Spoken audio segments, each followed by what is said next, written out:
خرچ کرنا تو اختیار میں ہے،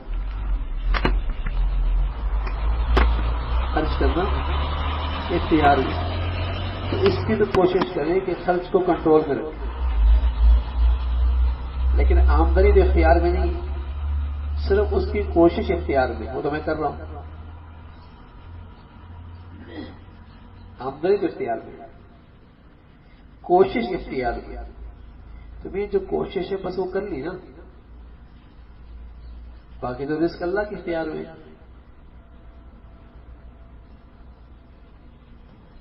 میں دوائی تو لا سکتا ہوں ڈاکٹر کے پاس، لیکن صحت تو اختیار میں نہیں ہے نا، اس کی ٹینشن زیادہ نہیں ہونی چاہیے۔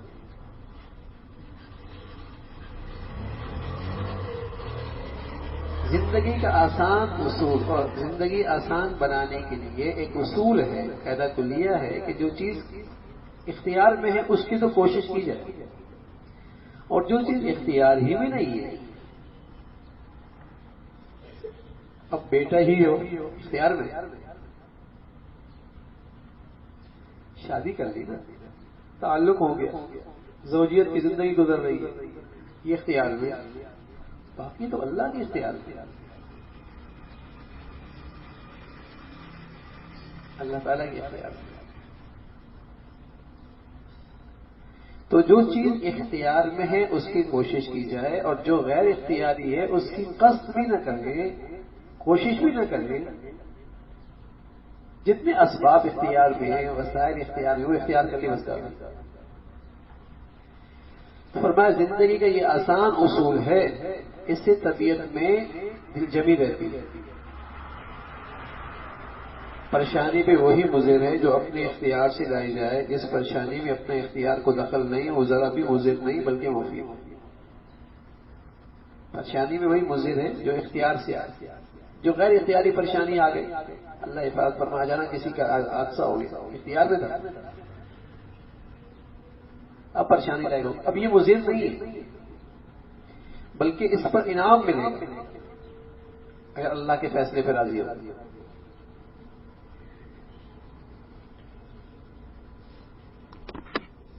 زندگی کا آسان اصول ہے۔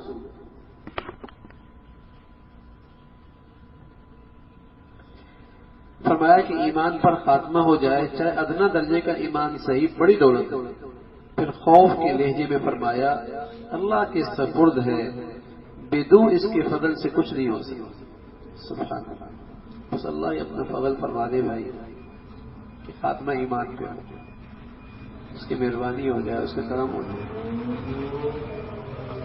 اور ہر وقت اس کی فضل سے طالب رہے کہ ایمان کے ساتھ خاتمہ ہو جائے، ایمان پہ مرنا ہو جائے، اس لیے کہ ہر مرنے والا تو ایمان پہ نہیں مرتا۔ ہر جو مسلمان کے گھر میں پیدا ہوا ضروری نہیں کوئی ایمان پر بھی اس کا خاتمہ ہو۔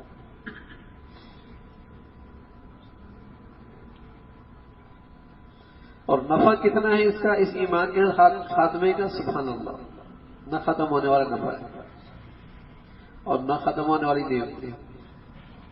اور گھاٹا کتنا ہے، اللہ بات ہے، اس گھاٹے کا ازالہ بھی ممکن نہیں ہے، اس نقصان کا ازالہ بھی ممکن نہیں، تلافی بھی ممکن نہیں۔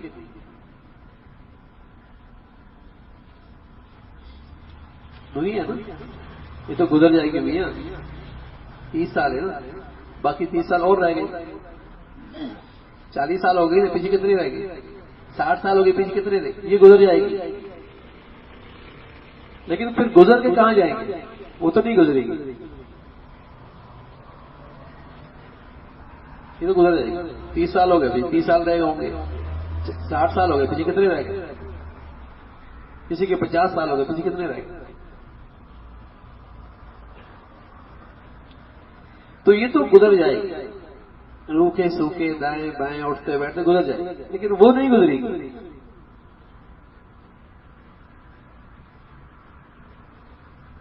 وہاں تو صرف حسرت ہی کرے گا، کاش کہ مٹی ہوتی،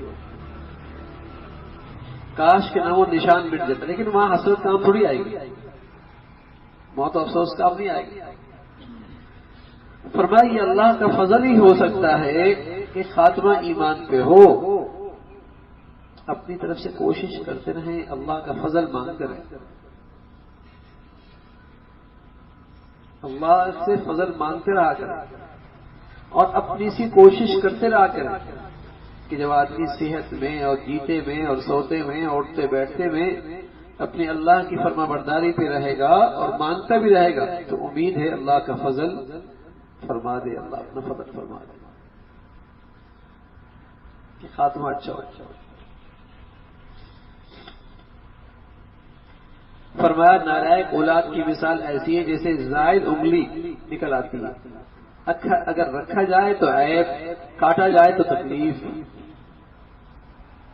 فرما بردار اولاد اللہ کی نعمت ہے اور نافرمان اولاد چھٹی انگلی کی طرح، رکھا جائے تو عیب اور کاٹا جائے تو تکلیف، سامنے رہے تو تکلیف، دکھ ہوتا ہے دیکھ کر. ایک عیب لگتا ہے گھر کا، خاندان کا عیب، زندگی کا عیب، لیکن اسے گھر سے نکال دیں تب بھی ایک تکلیف، تب بھی ایک تکلیف. فرمایا نالائق اولاد کی مثال ایسی ہے جیسے زائد انگلی نکل آتی ہے، اگر رکھا جائے تو عیب، کاٹا جائے تو تکلیف.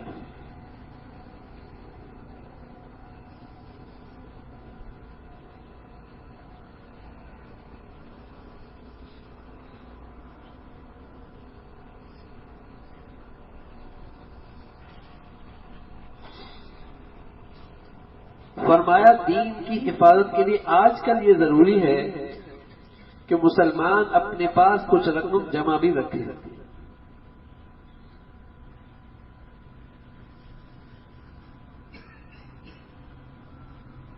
میں تو ادھر کہ فاقہ بھی گھر میں تو کوئی مسئلہ نہیں،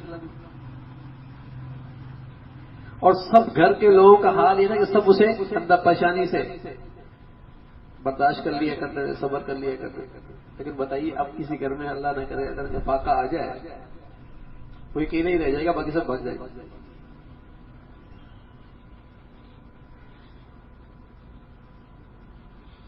دور ایسا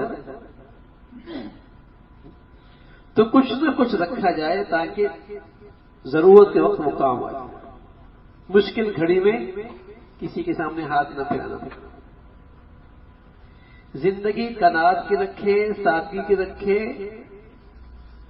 پاؤں اپنی چادر میں سمیٹ کے رکھے اور کچھ نہ کچھ جمع بھی کرتا رہے.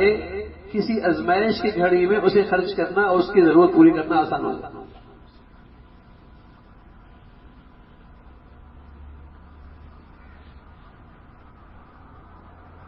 آج کے دور میں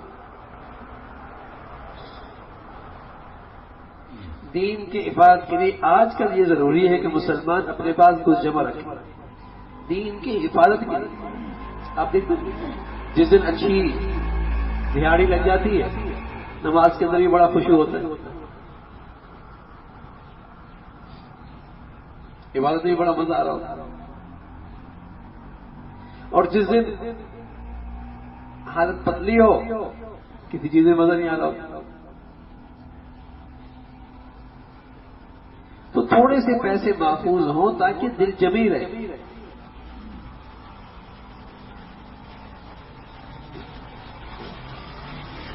اس لیے کہ حالات تو اونچے نیچے آتے رہتے.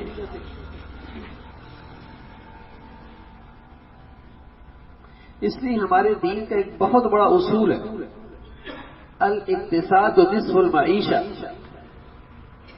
کہ اپنی زندگی کو بالکل میانہ روی پہ رکھو. اس سے تمہاری آدھی معیشت تو یہی ہو جائے گی، آدھا معاش تمہارا اسی سے ہو جائے گا.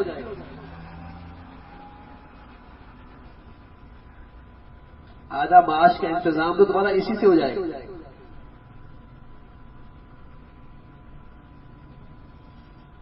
میانہ روی.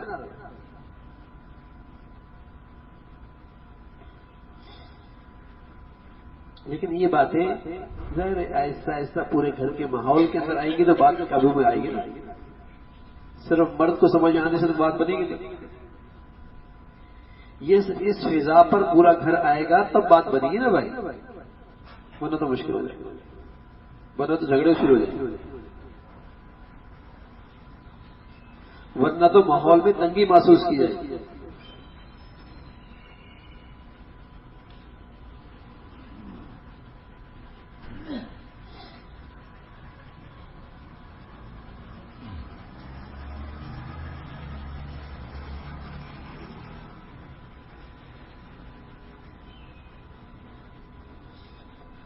فرمایا دین کے جتنے کام حق تعالیٰ کسی سے لے رہے ہیں یہ خود اللہ کا انعام ہے۔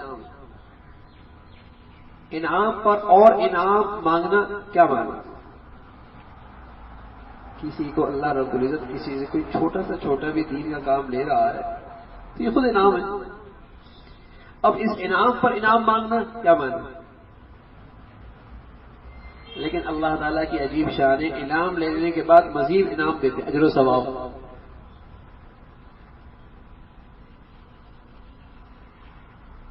کسی شخص سے اللہ رب العزت کوئی دین کا کام لے لے، خود انعام ہے،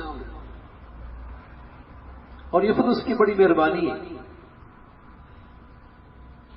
میں دیکھو نا، جو اللہ تعالیٰ آسمان نما چھت بنا سکتا ہے، زمین پر زمین کو بچھونا بنا سکتا ہے، اور نہریں اور سمندر اور دریا کا یہ سلسلہ جاری کر سکتا ہے، اس کے لیے ہر گھر میں اپنا دین پہنچانا کیا مشکل ہے؟ اس کے لیے ہر گلی محلے میں اپنا گھر بنانا فرشتوں کے ساتھ مل کر کیا مشکل ہے؟ کیا مشکل ہے؟ لیکن اللہ تعالی اپنے انعامات سے کسی کو نوازنا چاہتے ہیں، اس سے اپنا دین کا کام لے لیتے ہیں نوازنے کے لیے۔ اللہ تعالیٰ تو بے نیاز ذات ہے۔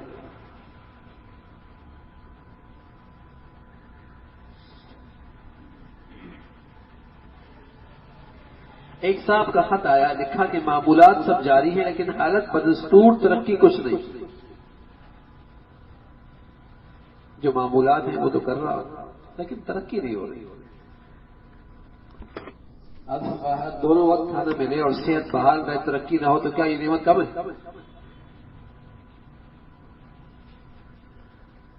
دونوں وقت کھانا ملے اور صحت بحال رہے تو کیا یہ نعمت کم ہے؟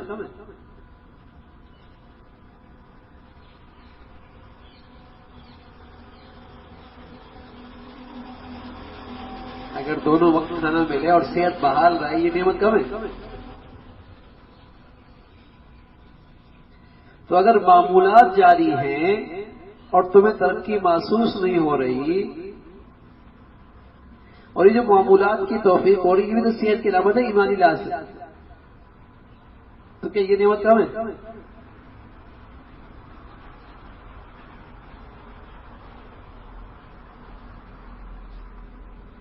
حوصلہ افزائی، دل جوئی، مایوسی سے روک بچانا، نا امیدی سے بچانا، کیسی حکمت والی بات ہے۔ سب آدمی مایوس، یار ترقی نہیں ہو رہی، ارے میں جو اعمال کی توفیق ہو رہی ہے کتنا بڑا انعام ہے۔ اگر اسی کے ساتھ جینا اور مرنا ہو جائے تو اور کیا چاہیے؟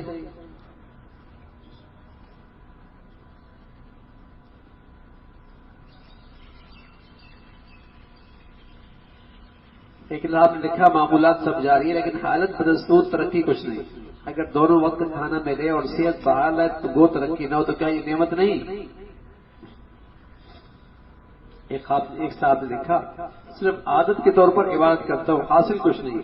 حضرت نے فرمایا کیا اچھی عادت اچھی بات نہیں؟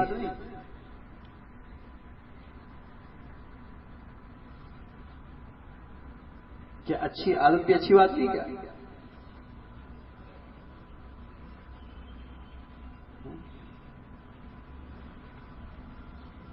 یہ اس لیے کہ اللہ نے جو نعمت روحانی طور پہ اور دینی لحاظ سے دے رکھی ہے نا، اس پہ شکر بھی کیا کرو۔ شکر کرو گے تو ترقی بھی ہوتی رہے گی۔ جتنا ہو رہا ہے نا اس پہ شکر کی کیفیت بھی ہو، یہ بھی اس کی مہربانی ہے، یہ بھی اس کا فضل ہے.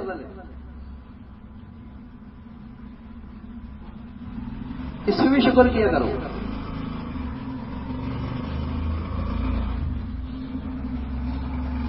شکر کرو گے انشاءاللہ ترقی بھی ہو جائے گی. یہ جو باتیں ہیں دیکھیے، یہ سب اس لیے کہ اللہ نے جو نعمتیں دے رکھی ہیں نا، روحانی طور پہ، ایمانی لحاظ سے، دینی لحاظ سے جو توفیق دے رکھی اعمال کی، ان کی ناقدری نہ کرو.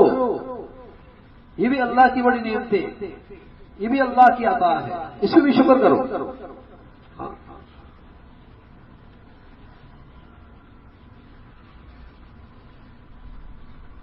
یار اتنے عرصے سے نماز پڑھ رہا ہوں، کوئی فائدہ تو نہیں، چھوڑ دو یار. کیا فائدہ ہوتا ہے؟ یہ جو توفیق ملی یہ تو بڑی بات ہے. آپ اپنے گھر میں بار بار کس کو بلاتے ہیں؟ جس سے تعلق ہو جاتا ہے. تو آپ کو اللہ رب العزت نے اپنے گھر میں بار بار آنے کی جو توفیق دی ہے، یہ نام نہیں ہے.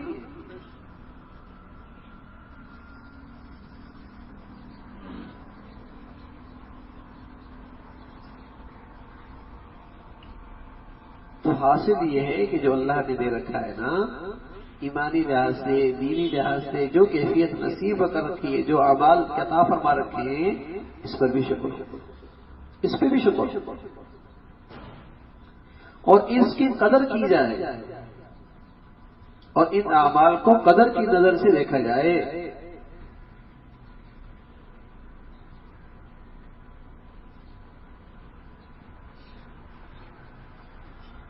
فرمایا نعمت پہ فخر کرنا، نعمت پہ فخر کرنا یہ کبر، اور اس کو عطائے حق سمجھنا، اس نعمت کو اللہ کی عطا سمجھنا، اور اپنی نااہلی کو سامنے رکھنا، اس کا خیال رکھنا، یہ شکر. اب نعمت کے اندر دونوں پہلو، نعمت یہ گمراہی کا باعث بنتی ہے جب اس میں تکبر آ جائے، اور یہی نعمت اللہ کے قریب بھی کر دیتی ہے جب دل میں یہ خیال آ جائے کہ اللہ کی عطا ہے، اور یہ خیال پیدا ہو جائے کہ میں تو نالائق ہوں پھر بھی اس نے دے دیا. یہ نعمت آپ کو اللہ کے قریب کرتی ہے، چاہے وہ دنیاوی نعمت ہو، چاہے وہ دنیاوی نعمت ہو، چاہے اس کا بظاہر نقشہ دنیاوی ہو، لیکن اگر دل میں یہ کیفیت پیدا آ گئی تو یہ نعمت آپ کو اللہ کے قریب کرے گی. اور اگر دینی نعمت ہے لیکن اس سے تکبر پیدا ہو گیا تو آپ کو اللہ سے دور کر دے گی.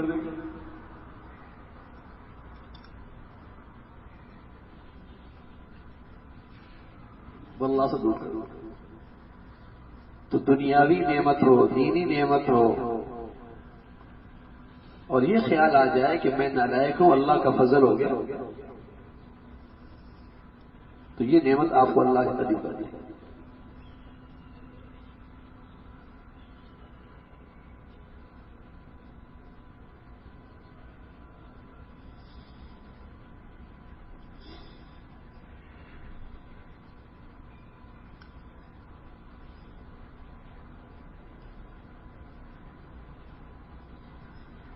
فرمایا رعایت اور چیزیں، اور غیرت سے خالی ہونا اور چیزیں.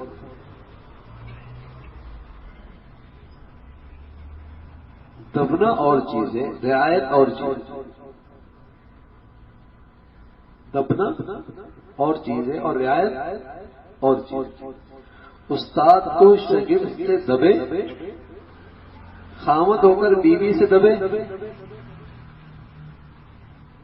یہ غیرت سے دوری ہے. ہاں رعایت اور چیز، اس کو محبت اور شفقت کہتے ہیں. سکون کا بہترین اور سہل طریقہ یہی ہے. تو استاد شاگرد سے دبے نہیں، ہاں رعایت کرے، شفقت اور محبت. شوہر بیوی سے دبے نہیں، ہاں رعایت کرے، اس کے ساتھ اس کا معاملہ محبت اور شفقت کا، محبت اور شفقت.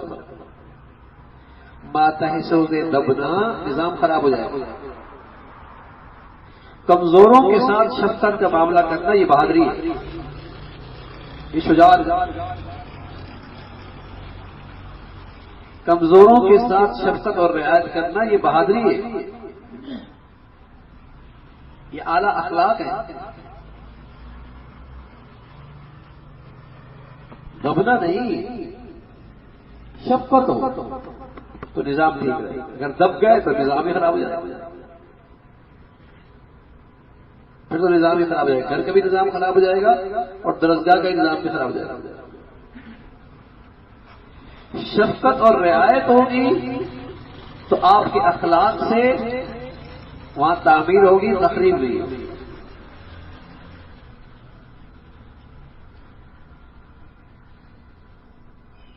تو دبنا اور چیز ہے، رعایت اور چیز۔ تو رعایت کرنی چاہیے کمزوروں کے ساتھ، ماتحتوں کے ساتھ، اور رعایت نام ہے محبت اور شفقت۔ محبت اور شفقت کے ساتھ گھر والوں کے ساتھ پیش آنا چاہیے، یہی بات ہے۔ بہادر آدمی ہمیشہ کمزوروں پر مہربان ہوتا ہے، اور بزدل آدمی کمزوروں پر ظلم کرو، کمزوروں پر ظلم کرو۔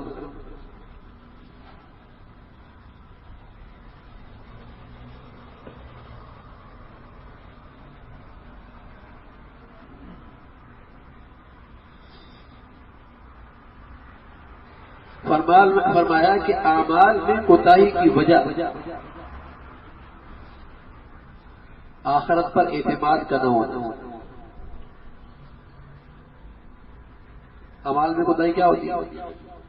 آخرت پر اعتماد نہ ہونا، اور آخرت پر اعتماد کا کمزور ہونا۔ جب آپ کو پتہ ہے کہ مالک دیکھ رہا ہے اور مالک اس کا بہترین معاوضہ دے گا، تو بتائیے آپ کے کام میں کتنی تیزی اور کتنی تازگی آئے گی، اور آپ کو کام کرنے میں جتنا اپنا جوش و خروش محسوس ہوگا۔ جب آپ کو پتا ہے کہ مالک دیکھ رہا ہے اور مالک میرے کارکردگی پر مجھے انعام دے گا، تو بتائیے کتنے جوش و خروش ہوگا۔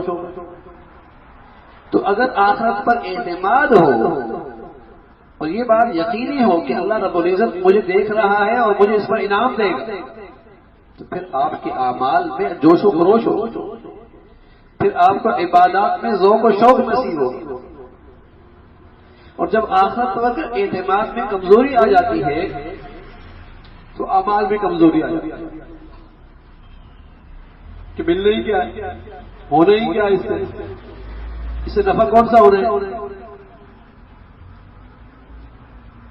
تو چھوٹے چھوٹے نفعوں کی خاطر اور انعام کی خاطر تو آدمی کے اندر حرکت آ جائے، اور اتنے بڑے نفع کی خاطر آدمی میں حرکت نہ آئے، وجہ کیا ہے؟ اس پہ اعتماد نہیں، اس پہ اعتماد ہے۔ حاضر پہ اعتماد ہے، دنیا پر اعتماد ہے، آخرت پر اعتماد نہیں۔ اس لیے وہ چیز میرے اندر حرکت نہیں پیدا کرتی، دنیا کا انعام حرکت پیدا کرتا ہے۔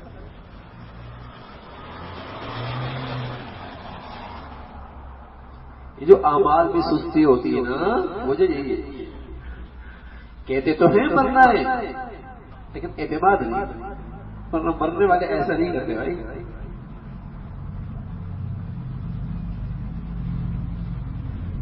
جنہیں آخرت کی زندگی میں اعتماد ہو وہ ایسا نہیں کرتے۔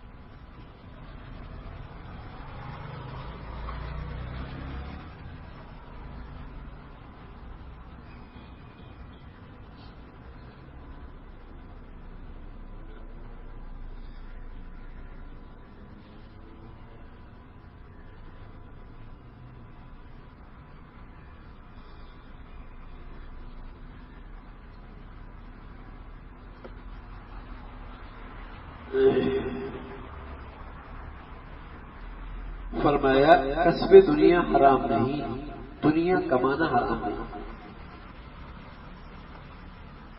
حب دنیا حرام، دنیا کی محبت حرام، اس لیے کہ دل محبت کرتا ہے، آنکھیں محبت نہیں کرتی، آنکھیں دیکھتی ہیں، زبان بولتی ہے، کان سنتا ہے، دل محبت کرتا ہے۔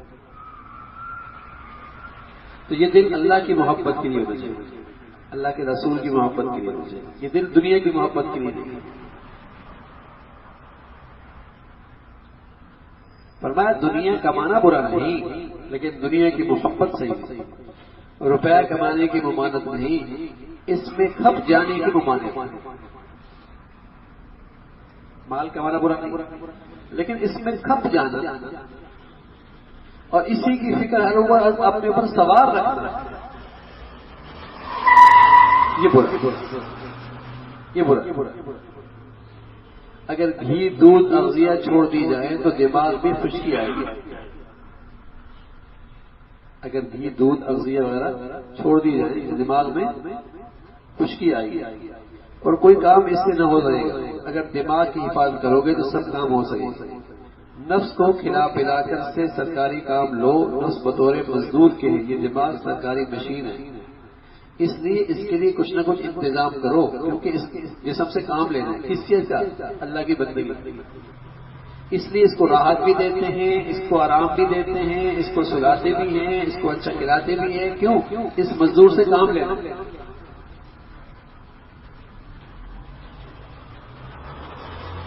لیکن ہمارا کام تو پیش نظر ہو ہی نہ، بس اسی کے گرد گھوم رہی ہے زندگی۔ حالانکہ اس کو کھلانا تھا، اس کے لیے دنیا کمانی تھی تاکہ اس مزدور کو بندگی کے لیے تیار کیا جائے۔ دماغ سے چونکہ کام لینا ہے، اس لیے اس کو دودھ بھی دے رہے ہیں، اسے جو ہے وہ گھی بھی کھلا رہے ہیں تاکہ خشکی نہ ہو، اس کے بغیر کام نہیں ہوگا۔ لیکن یہ مطلب تھوڑی کہ بس وہی چیز مقصد بن جائے اور کام کری نہیں۔ تو اصل مقصد دنیا کمانے کا اور دنیا حاصل کرنے کا یہ ہے کہ یہ آدمی راحت میں رہے، آرام سے رہے، لیکن اللہ کی بندگی میں مشغول ہے، اور یہ سارا راحت و آرام اللہ کی بندگی کی خاطر ہے۔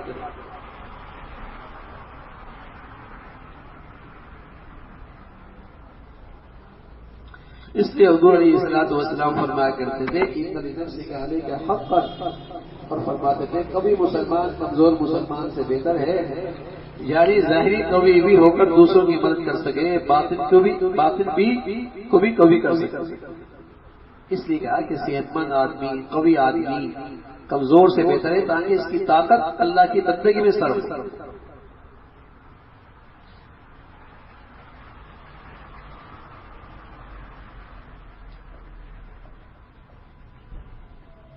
اللہ تعالیٰ عمل کی توفیق نصیب فرما دے، دین کی صحیح سمجھ نصیب فرمائے۔